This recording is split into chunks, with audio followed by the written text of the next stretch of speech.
Hello and welcome to GKW's first online safety training meeting.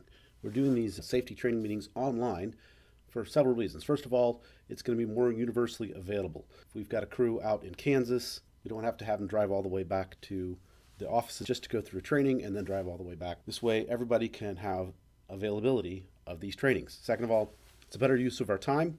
When we have a training meeting, usually we start a few minutes late, we get done a little late, everybody hangs out afterwards. Before you know it, you've lost 2 hours out of your day. So this will be a better use of our time. Next, it'll be flexible, so you can train when it works for you. If you want to jump in and get your work started first thing in the morning on Monday, you can do that. And then when you want to take a break from working and go do your training, you can do that, get it done, and then get back to the job site. Finally, making these available online will make them repeatable and scalable and improvable. If I make a mistake, which I've already made several, I can go back in, take out the bad audio, put in new audio. We can repeat it. We can give it to new trainees and say, okay, here are your 10 training modules that you need to catch up on to be caught up with everybody else.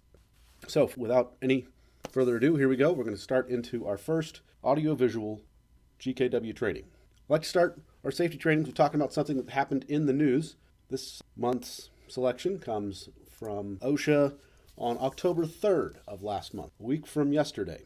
The U.S. Department of Labor cited a food flavoring manufacturer, fined them $223,525 for willful and other violations which were found after an employee fell while trying to extinguish a fire at their plant. Talk about a double safety violation there, falling to your death while trying to put out a fire. So Carey Incorporated has now been placed on the Severe Violator Enforcement Program. I don't know what all goes into that. Pretty sure I don't want to be on it. So this week we're talking about space. Space is one of those items that can create multiple hazards at the same time, and that's why it's important we talk about this. We're going to talk about 3 criterias for space. First of all is enclosed space, what's a confined space, and then something we work with on construction sites is trenching. So let's talk about what space-related danger categories. First category is enclosed spaces. Second is confined spaces, and the third is trenching. Let's unwrap each one of those. First of all, enclosed spaces. What's an enclosed space?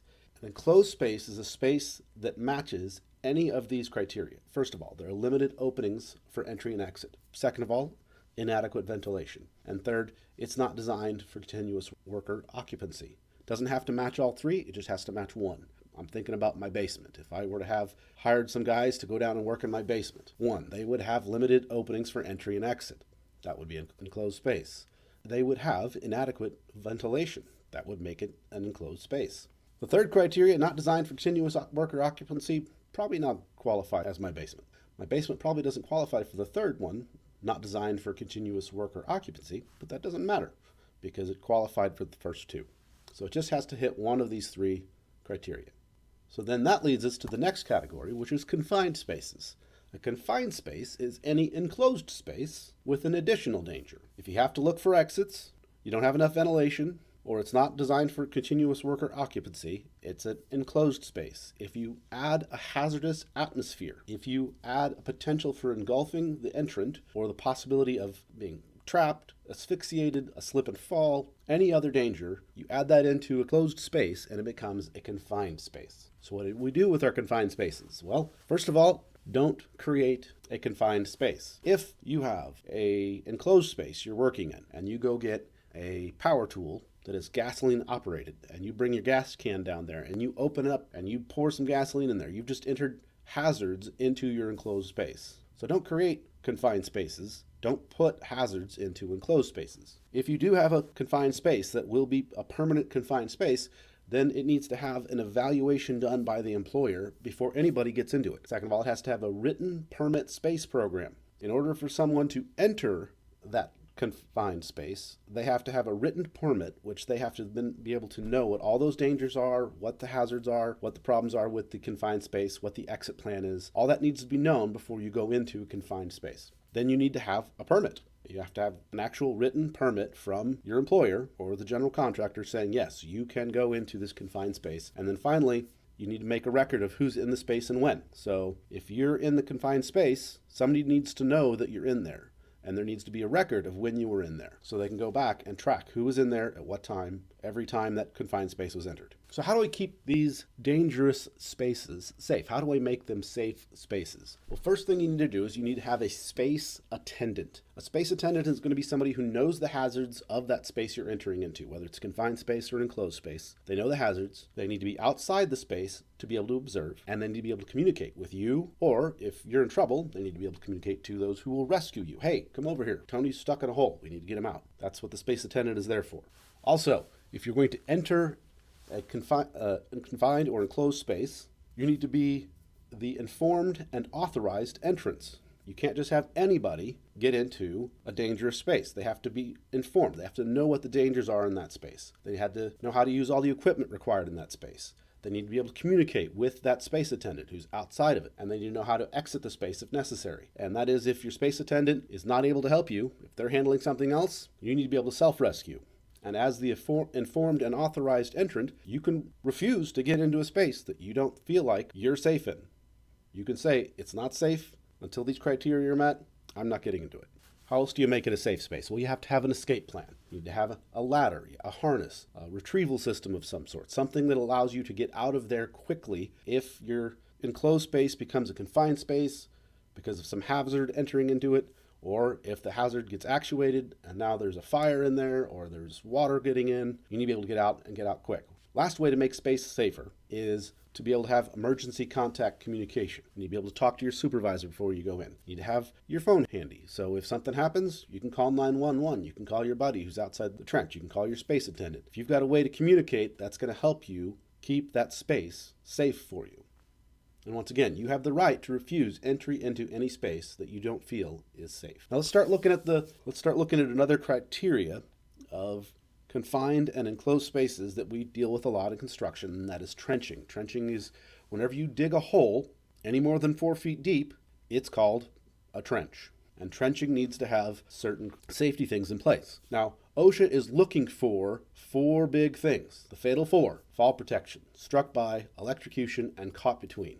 Caught between is a huge issue with trenching hazards because you're going to get caught between the sides of the trench and get stuck in there. And so OSHA will be driving by any work site looking for trenches, looking for people in those trenches, and citing them if they're in it. Well, who's responsible for the trench? If you go to a job site and you see something that is an unsafe trench and they tell you to go down and do some waterproofing down in there or other work, do you get the freedom to just say, well, I didn't dig the ditch, I'm not responsible? No, the OSHA has what's called a multi-employer citation policy. So there are 4 people when OSHA walks onto the job site, 4 groups that can get cited. First of all, it's the person who creates the hazard.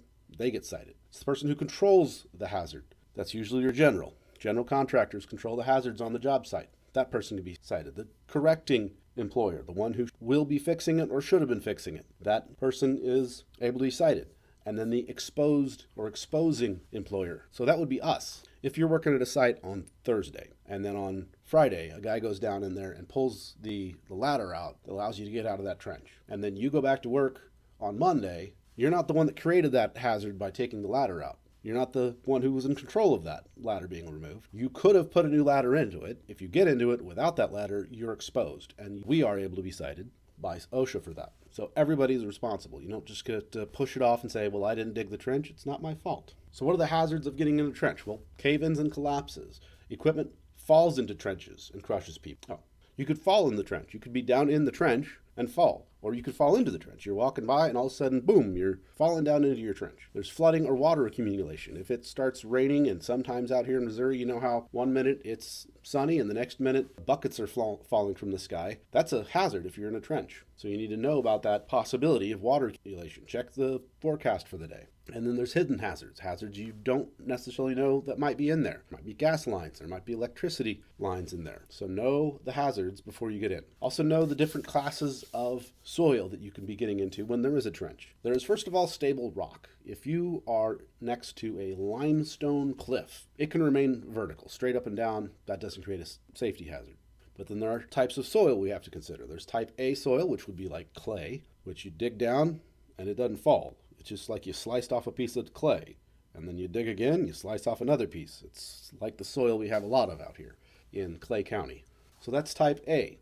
Type B is going to be gravel, sand, silt, anything that moves freely like that. And then type C soil is going to be granular soil. We're talking topsoils and your potting soils, anything that's going to be really easy to move, or any soil that has water present in it. If you've got mud, you're no longer an A soil, you're now a C soil. Why that's important is because of the trenching gradients. The trenching gradients are important when you look at the type of soil you're in.